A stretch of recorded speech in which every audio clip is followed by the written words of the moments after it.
Time now to check the forecast. We are under a heat advisory today. If you've been outside, you're like, oh yeah, figures. 7 First Alert meteorologist Marissa Wallace, and of course back with us now. And we're talking about that hot, humid weather, even dangerous for some, right? Yeah, unfortunately, when you have temperatures this high and you have this much moisture in the air, it's really hard to cool your body. That's why it's dangerous. And what about the possibility of storms?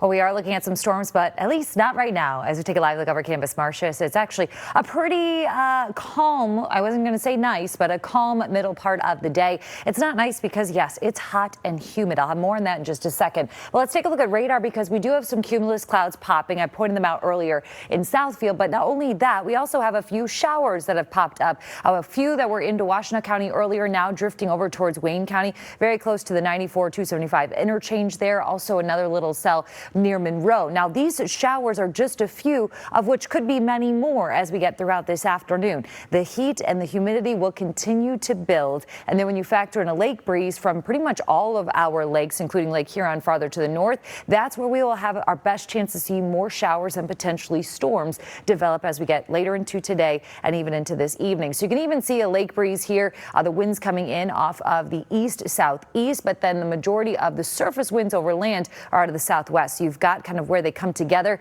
and that's where we do have some development going on. So keep an eye on that as we get later into today. I don't expect anything to be severe, but lightning, of course, is dangerous, and we could be looking at some torrential downpours just because there is so much moisture in the air. So that could lead to some minor flooding in spots as we get, again, later into today. Most of the showers right now, not too bad. But as we continue throughout the afternoon, moving into this evening, we're likely to see a few more showers and storms, somewhat isolated to widely scattered as we get, of course, closer to the rush hour time. That may impact the commute. And then by the evening, later in the evening, I should say, and into early tonight, that's when everything calms down. It fizzles out. We'll get back to mostly clear skies as we head into the overnight hours tonight. But tomorrow, we have another chance for some showers and storms. Very similar to today because the weather is also going to be very similar to today. It's going to be another hot and humid day. Our temperatures will be peaking in the low 90s as we get to this afternoon. It's going to feel more like triple digits, though. That's why we have the heat advisory in place.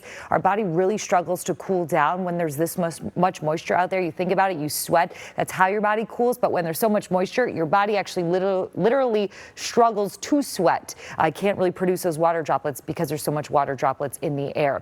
So again, limit your time outside. Find someplace cool to go. Stay hydrated as well. Our temperatures will stay warm even as we get into tonight. By 10 o'clock, we're still near about 80 degrees. We will eventually fall into the low 70s and a few places into the upper 60s, but we're back into the 90s as you move into Tuesday afternoon.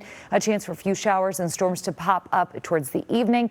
Wednesday, finally seeing some transition as a weak cold front comes through, mid 80s, and then we end the week. Wow, refreshing note. I never thought 79 and 78 degrees